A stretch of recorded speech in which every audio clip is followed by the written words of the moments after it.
The first week of the Australian Open has been completed, and what a week it was. We have the power couple going through, Svitolina and Monfils. Raducanu, she crashed out and got dominated by Iga. And of course, Ben's wildcard for the year, learner Tien, can't stop winning.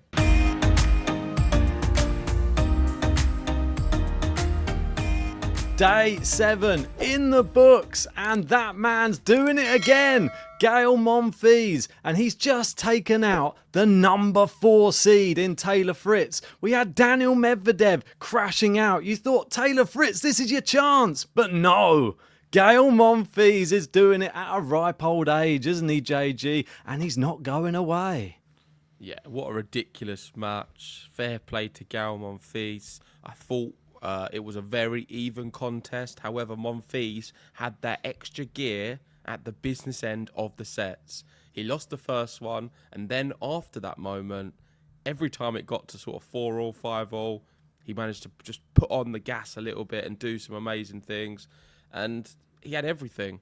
And one of the criticisms I've got for Taylor Fritz, and maybe something we've not spoke about much in the past on the podcast, we always speak about the mental with him and how it's let him down. But one of the things I noticed was his mobility. For me, he's a bit of a stiff player, and he doesn't move around fluid enough on a tennis court to help him against someone as athletic as Gael Monfils. Monfils was bringing him in with drop shots and then trying to lob him, and he just didn't seem to have the pace, Taylor Fritz, to get there. And I think that is the real weakness and difference between a Fritz and, say, the other elite players on the tour, in the fact that Alcaraz, Sinner, all of these guys, they move around so well. And I think with Taylor Fritz, I can't believe I've never really mentioned this on the podcast. He is just hitting the ball wise, perfect. He's a great striker of the ball. He's not got a weakness. He's great with his hands. But the only thing is his movement. So I say he's not got a weakness. He's not got a weakness with his striking, but with his movement, he definitely does.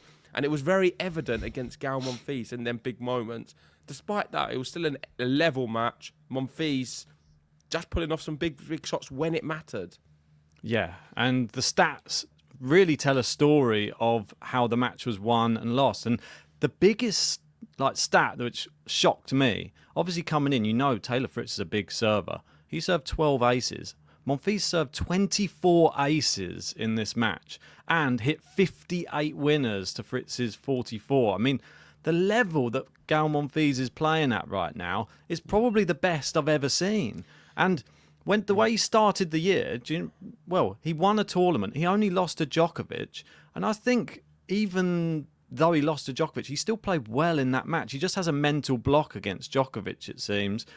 But he's playing with such freedom, such power. I've never seen him hit the ball so clean and hard on a tennis court. I feel like he's let something go, which has been holding him back on a tennis court at the moment. And I don't know what it is about him, but no other player comes on with less nerves, it seems, at the moment. And I think that is the key to why Gael Monfils is doing so well.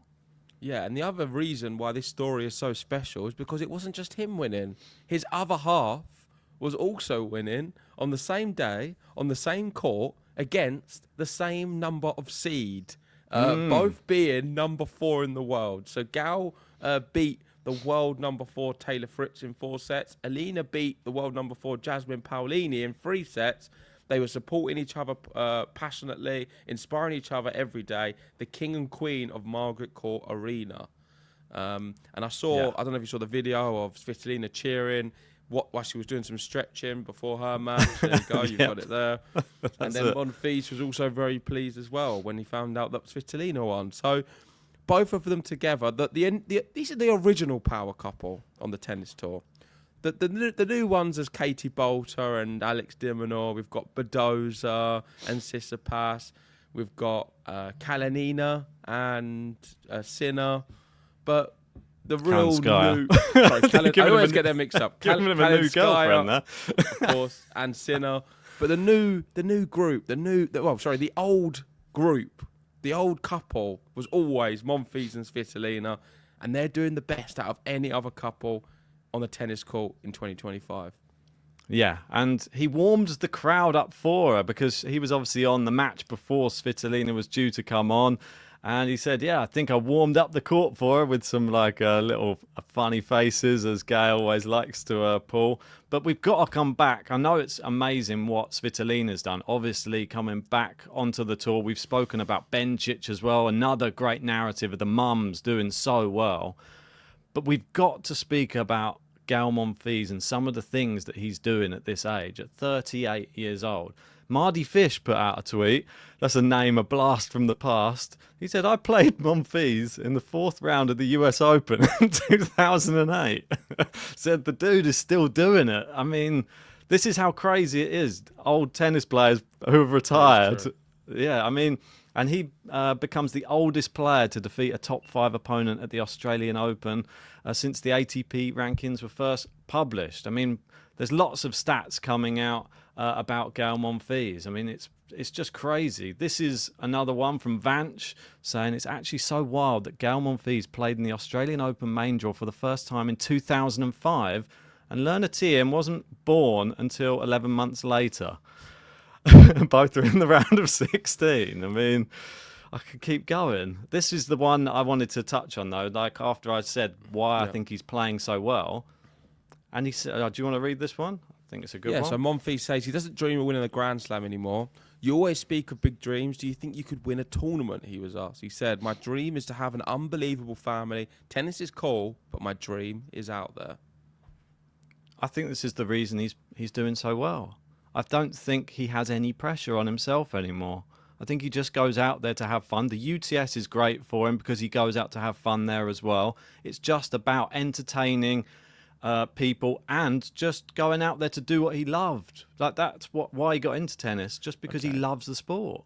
To play devil's advocate on this, and I don't want to be that guy, JG the evil one as always, but I feel like it's very easy to say, oh, I'm not dreaming of winning this thing, because he's being realistic. And in his whole career, he's never been good enough to win a Grand Slam. He's never been good enough to beat Novak Djokovic. I mean, if you lose that amount to Novak Djokovic, I know he is such a great player, but there's been times when Monfils was playing some great stuff and had him beat Djokovic and couldn't do it. With that kind of mindset and self-belief, then you aren't going to win Grand Slams. And I think he's kind of been in acceptance his last sort of 10, 15 years that as much as he would love to push to be able to do it, he's always been on the fringes of the top 10. And he's not been quite good enough to win a Grand Slam. So I think it's easy for him to say, oh, yeah, my dream's not to win it, and just all about family and health and all these lovely things, which is great. Well, I don't think anymore it is. He doesn't have the dream to win a Grand Slam because he just feels like that dream is a bit out of reach. But there's been plenty of players who are in a similar boat to him who have dreamt and still dream of winning a Grand Slam one day. He's just more of a realist in the fact that he doesn't believe he can do it. I think you could say realist. You could say maybe slightly defeatist, because I think he should still be going, I can go and win it. Because technically, you can do it. If you are a top 50 player in the world, or top, maybe on the men's, maybe top 20, I believe if you can have a really good few weeks, you can win a Grand Slam. And he's fit in that category for many, many years. So I think he should have had more belief. I would like to hear him come out and say, yes, I still believe I can. Especially after beating Taylor Fritz. Devil's advocate here? Is he saying this just because he wants to take all the pressure off himself? And then secretly... That's another part of it as well. You never know, do you? Because maybe somewhere burning inside... You've just done a 360, Ben, because you started off saying that you love this from him. I do like it. I like the way that he's handling everything at the moment. I don't think that's the reason, but I'm just playing devil's advocate with that. I think that the reason is I think he is in acceptance, and that's why he's able to play so freely, especially against somebody. This is Taylor Fritz, just made the final of the last slam. He's gone out there and dominated him, essentially. I mean, it was a close match, but it's all down to fine margins in any tennis match. And like you said, drop shots, his tactics were just brilliant against Taylor Fritz. And now he has a real chance to make the semi-finals. And this is, I put out a tweet earlier on. Let me just see if I can find it, 1 second. But it is about some of the players who can make the semi-finals, and it might tie in nicely with where we go next, because some of the players, you'll probably be shocked. Let me just find it. 1 second. Is it the graphic you shared? Yeah, exactly. Because I do have it, so I can be reading it out while you look for it. So it's about the 4 players in that section. Here we go. I've got it. Right. Okay. So one of these players will make the Australian Open semi-final, and it's Monfils, Shelton, Sonego, or Tien. Yeah, well, there's so much to unpack here. Sonego has turned into a beast this tournament. I know. What's happened to him? I don't know where that's come from. He's just defeated Marazan, who is a very good player, and did it well. And in the third and fourth set, it was 6-1 and 6-2. Just beat Fonseca before. He's got Lerner Tien next. So your guy. On a typical day, I'd say Lerner Tien would beat him because I think he is a better player. But Sonego seems to be a world beater at this Australian Open, so I can't really rule him out. Shelton's always going to be dangerous. And is the next match Shelton Monfils then? Yeah. You sure? Yeah. Oh, I didn't realise that. I had in my head another matchup completely. In that case, I don't know how to call that one. I think it's going to be very close. I think Monfils has had the perfect practice to play Ben Shelton in playing Taylor Fritz. And if he does the same thing there, he can beat Ben Shelton as well. I think Ben Shelton does have better movement than Taylor Fritz. More athletic, I think. But I think Fritz is a little bit more consistent. So some fascinating matchups. I can't call it out of these 4 to say right now confidently who I think will make the semi-final. I'm really undecided in my mind. And I don't think anyone with conviction can look at these 4 and say, all right, I know Ben Shelton's going to be there. I know Lerner Tien's going to be there. It's a tough one. You can make a case for any of them. Yeah. And speaking about Lerner Tien, as we're on this graphic, he becomes the youngest man to reach the round of 16 since your man, Rafael Nadal. That was back in 2005, an unforgettable week. The Dream Week just got dreamier, and straight sets versus Moutet. I mean, he's just backed up that win against Medvedev with an absolutely brilliant performance. I mean, Moutet was good, but yeah, what can you say? He looks the real deal. Yeah, I think he is. He is the real deal, certainly on the hard courts. You've picked a gem there. I don't know what he's like on the other surfaces, but on a hard court, he is definitely the real deal. And as much as I don't know who's going to be, I can't really say out of them 4. If I'd put money on it, I'd probably go Lerner Tien. I think it's hard to ignore him. He's going to break the top 100 after this. Incredible run. Yeah, it's just, I don't even need to read all of that. The way he's been playing, just sublime. And no one's going to want to play him at all. To do what he's done, the only 19-year-old, is that right? Since Nadal. Yeah. Just goes to show that he's ahead of Sinner and Alcaraz at the Australian Open. Well, how crazy is it? Like, coming into this tournament, everyone was looking at Taylor Fritz. This is the first time you're in the top 4. You've got your own section, your own quarter in a draw. And what's happened is we've got Mickelson, we've got Tien, and we've got Ben Shelton, who are storming through the draw. And Taylor Fritz and TFO on your bike. They've gone. So the youngsters in America, I know that I was trying to big up like British tennis, but it's not really. I mean, we've got just Jack Draper left now, and he's up against Alcaraz. Look at America. Look what they're producing, because there are some real talents coming out of America. They're going to have a good few years to come, same as the Italians as well. I think everybody else needs to play catch up right now. I think that's the most sensible thing you've said all week regarding nations and players. You started the week with the British being some great talents and a really good future, the best it's been in your lifetime. And then you've gone a week later to say there's only one left.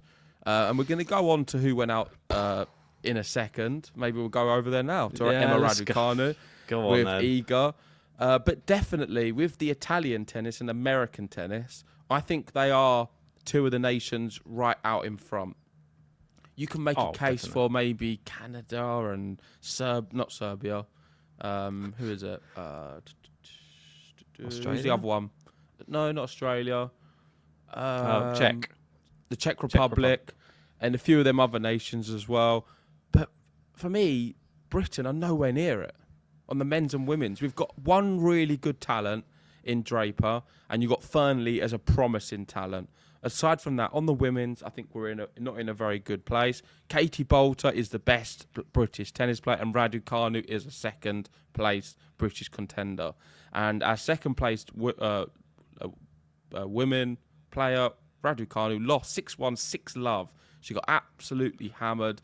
I told you yesterday, I think at a very push, she'll be able to get 4 games. She ended up with 1 game.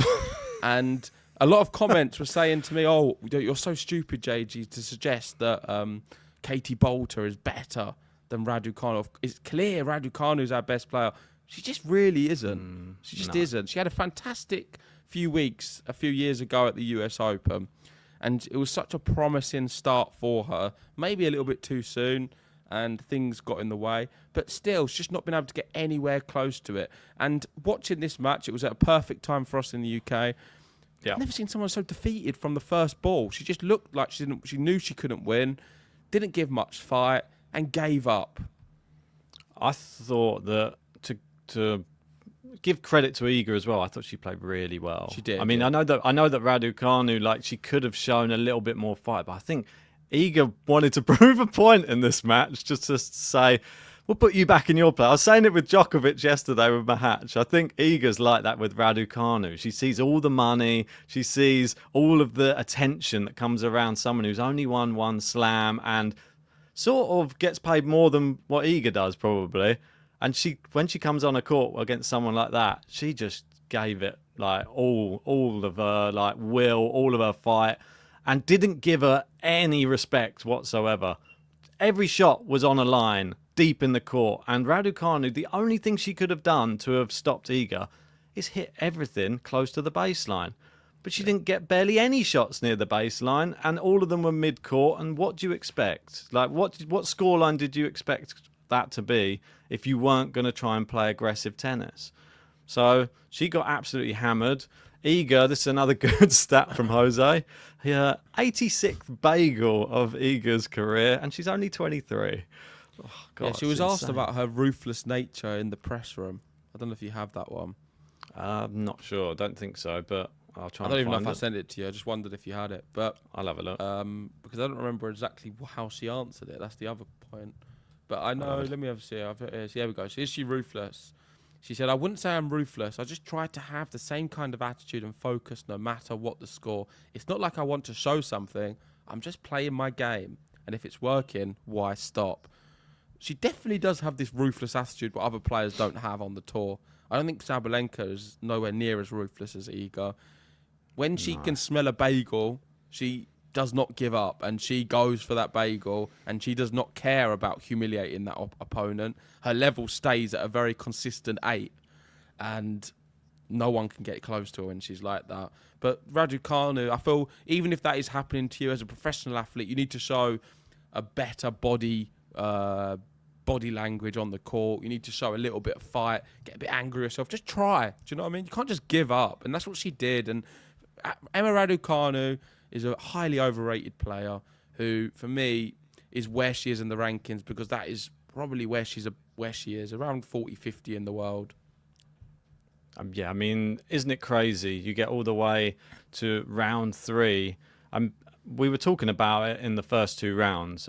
Even though she won those matches, they weren't convincing wins, really, in my book. I know there were straight sets wins, but the opponents really helped her out. And now she's come up against somebody who is a legit talent, and somebody that isn't going to give you anything for free. Iga literally gave her nothing to play with. You would have to earn that win in every game and every single point. And that's why she only got 1 game.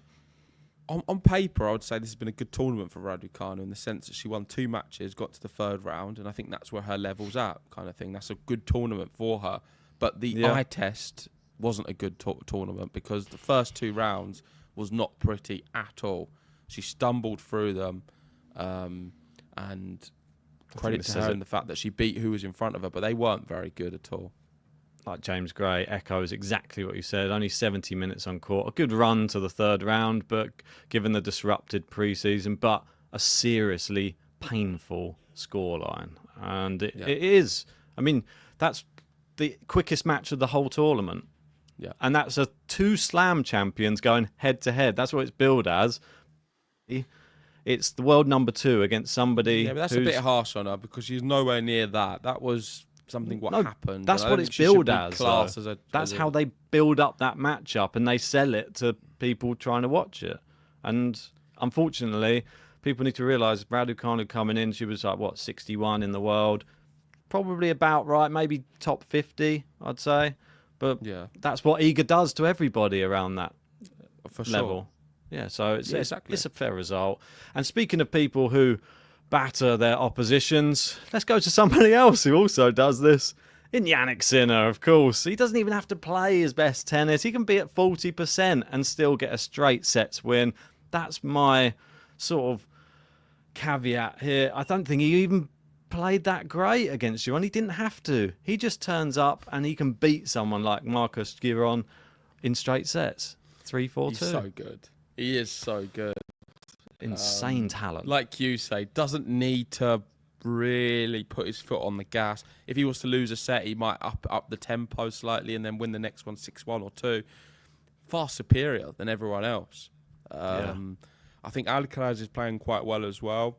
But Sinner is the outright favourite for sure and beats Giron comfortably. 10th consecutive win at the Australian Open. He's won 35 out of the last 36 sets he's played. 17th consecutive win, and he's won 32 out of the last 33 matches.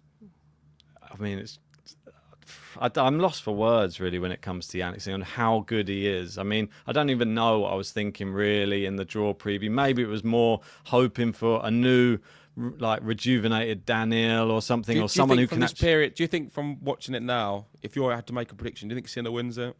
Yeah, I mean, he's just he's head and shoulders above above everyone. Doesn't even have to play Medvedev now in the semis. Well, look at his potential semi-final matchup. It's Monfils, Tien, Sonego or Shelton. Yeah. I mean, probably you'd think before coming in the tournament, I'd say straight sets against any of them. Maybe not now, I don't know. But his next match is going to be the biggest threat to him. I don't know. Sonego, maybe. He seems to be killing all the all of the dreams of every other country at the moment. Marazan's gone. Fonseca's gone. I don't know. Italian versus Italian. I think he'd have his number. Holger Rune right now is trying to get himself into a 5th set. He's playing at the moment against Kecmanovic. She's down 2-1, but serving for the 4th. And that is for a prize. And guess what you get? If you get into that 5th set and win it, you get Jannik Sinner, a nice fresh one after a straight sets win in the next round. What a great prize that is for everybody. What do you reckon on either Sinner Rune, and I want Sinner to demolish him. I think he will. That's the sad reality of it right now. I think I'm watching Rune earlier. I watched the first 2 sets and still too many unforced errors, like shots that Sinner wouldn't make the errors, like little volleys or something into the net, a shot mid-court that goes in the net. Sinner doesn't make those errors anymore. He's just a robotic machine that just wins tennis matches. I feel like Jannik Sinner's DNA has some sort of AI in it or something that works out how to win tennis matches. I don't know what he's got, but it's something special.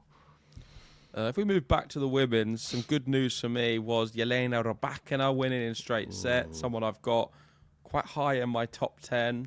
But what? Winning at a cost, it seems. She's come off the court with an injury, like the back injury, and she's worried about the next match now, saying, hopefully my physio can do magic. He's got 1.5 days, but doesn't seem too good, to be honest, is what she said in the press conference, which is really sad because she's playing some incredible tennis. I think she's being overly negative and she's going to be fine. I mean, you could see the injury during the match, but I'm just hoping it's a little niggle and she's able to get the physio. She's got a day and a half. I'm just praying that she's going to be okay for the next one to be able to play it. I do feel like if she is losing that match, she may pull out midway. But as long as she wins the first set and she's competitive in the second, I think she'll play it and she'll be fine. Madison Keys is up next for us. She just knocked out Danielle Collins in straight sets. So tough. So it's quite a tough match. Yeah, you have to be really quite powerful against Madison Keys to put her away. So Raducanu will have to be having her A game. No chances to be going on there even 50%, I don't think. That's not enough against a good Keys. I mean, some people have got Keys, I saw in some comment sections, going all the way to the final in this event. I mean, I usually do have Keys going far in Grand Slams, usually at Wimbledon. I think I've had her in the final for the last 2 years now, but never happened. I think there's a fantastic player in Madison Keys. We've just not seen enough of it over the last few years. But she is someone who does have a high ceiling. She's got the ability to win Grand Slams. She generally does, just not seen it enough. Lacks consistency. This could be her shot, though. An injured Raducanu, she could be able to be fine against her and beat her. If Keys plays her best tennis, we've got a great match on her hands and Raducanu's not injured. But, of course, I would want Raducanu to win for my bracket and for the fact that I need her high inside my top 10 come the end of the year. In terms of Danielle Collins, she got booed on the court, booed off the court. Not surprised. She didn't seem to be too bothered. No, I don't think so. It's another player who is in that stage of their career. She's like a Gael Monfils on the women's side. Just goes out there now, having fun, like playing up to the crowd. I don't think she's that bothered about what people say about her. She's gone for more the heel role, though, rather than the liked by the crowd. She'd rather go that one. It's all fun and games. Don't think anybody's that bothered, really, about her. Yeah, I sent you a tweet, and this is in her own words. She said, good luck getting under my skin. No, good luck getting under the skin of someone who really doesn't give a beep. Oh, no. Brilliant. That's our word. Good old Colin. And you just see her just putting her hand up to the crowd. She don't care. That's her leaving today after losing to Keys. Yeah, I don't think she cares. That's the brilliant thing about her. Yeah, long may she continue playing. Hopefully it's not the last time we've seen her at the Australian Open, former finalist there. I want to move on. There's a lot of people in our comment section who don't like her, by the way. So let us know in the comment section. Are you pleased that Danielle Collins is out? It seems like we've got a lot of Danielle Collins haters in the comments. Well, it's just like... Let us know if you like her as well. I'm interested to see what the Danielle Collins, where we're at with the subscribers at the moment. Marmite player, definitely. There's a lot of people out there who love her, but a lot of people who definitely dislike her. I want to move over to someone who you can't help but love at the moment, and it is the lucky loser who just keeps on winning, it seems. It is Iga Swiatek, and she lost in the last round of qualifying, and her flight back to Germany was booked for the next morning, but she hung around in hopes of someone withdrawing. Kalinskaya did. No warm-up, 10 minutes notice, and now she's into the second week. How about that, a 3-sets win against Christian? Very, very lucky with Kalinskaya withdrawing, and even luckier. Sorry, Kalinina withdrew or Kalinskaya?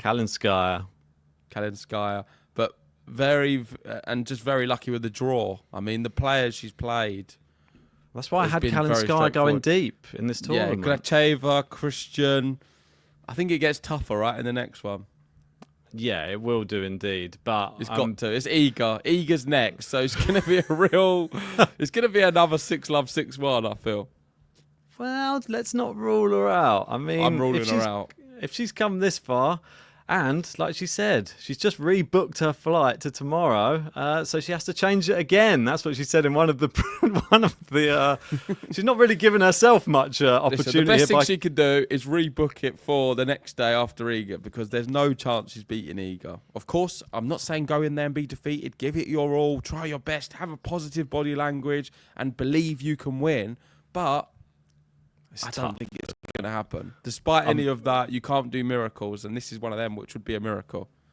Yeah, I mean, I think so. You sent me over this good one, which is saying Lise is the 6th female player, 12th overall in singles to reach the round of 16 in the Slam as a lucky loser, and here are some of the others. Look at this. It doesn't happen often at all. I mean, that's the men at the top. If you look at the women at the bottom, the most recent one is Alina Avanesian in 2023. But before that, it was 93. Doesn't happen often. So this is why I like this graphic, because it just goes to show what Iga Swiatek has done does not happen, especially more so in recent years. Yeah, that's crazy. I mean, that big gap between 93 in 2023 as well.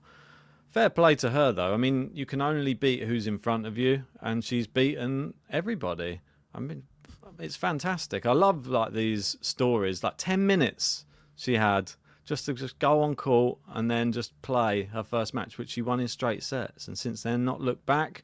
She can go out and play with freedom. That's what Raducanu said she was going to do against Iga. Did she play with freedom? Didn't look like it. Looked like she just hit everything mid-court. I would say, if you're going to play with freedom, go for winners. That would be my idea. Not let Iga hit winners. But let's see if Eva Lees has some other ideas. But we'll finish off just with this one because I know, she's a fantastic tennis player, young talent as well. Mila Andreeva, and she's going to be playing Sabalenka next. How do you see this one playing out? I don't know why. This wasn't last night, though, Ben. It wasn't, but it's one that's coming up. Okay, so it's more like a preview into the next one. It's an exciting one because this is one of the more talked about matches in round 4. It has been because I think I've spoke about it on maybe 3 of the episodes of the 7 we've done. So just goes to show how I've been anticipating this matchup. I think it's going to go exactly the same way as which Mira thinks it will go because she doesn't have much faith against Sabalenka because she's worried. She keeps playing her and she's a horrible player to play. She's going to give it her all, I'm sure, like she always has. I don't know if she cried in one of the matches against Sabalenka or if that was someone else before. But I just see Sabalenka being too strong for her. I don't think Mira Andreeva's been that consistent this tournament. She's won the matches, but they've gone free quite a few times.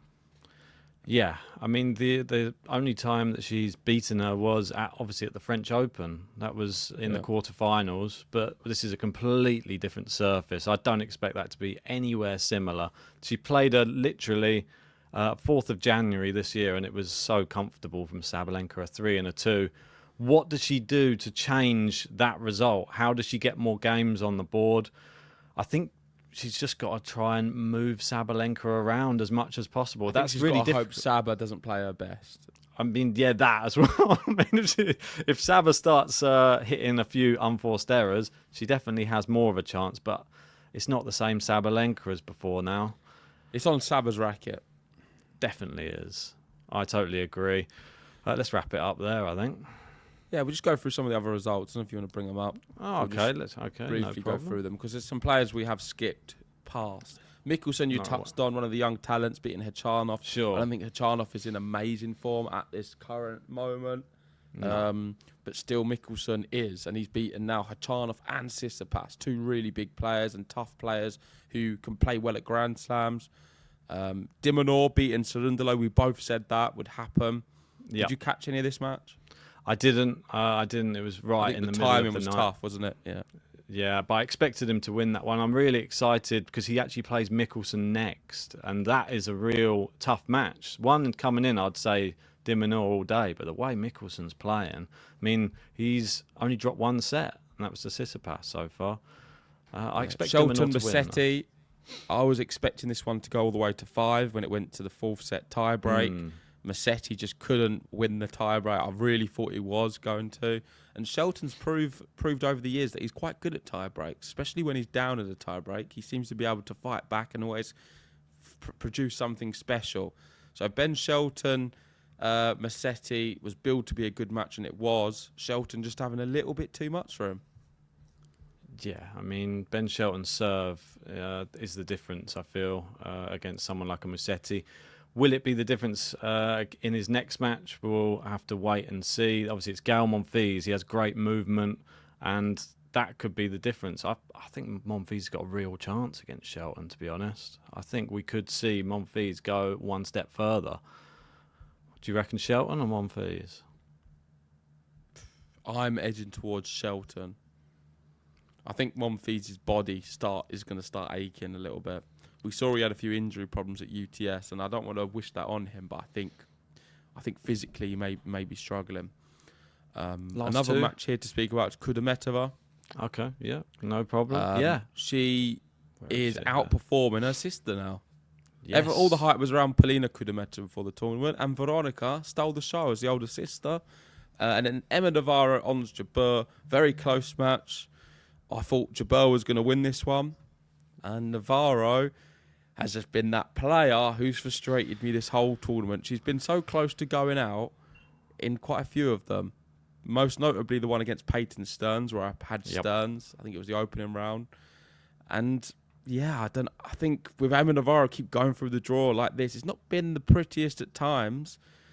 She's going to be a threat.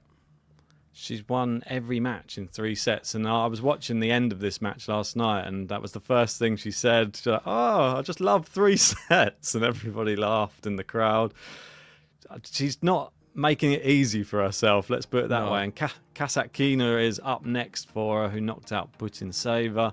Number 8 seed versus number 9 seed in the 4th round. Should be close, that. Should be 3 sets.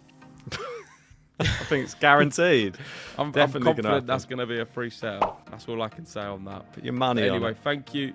Thank you everyone for watching. If you haven't already, please hit the like button on the video. Subscribe if you're new. That is our Day 7 roundup. Let us know if you agree or disagree with anything we've said in the comments section. We love reading all of the comments.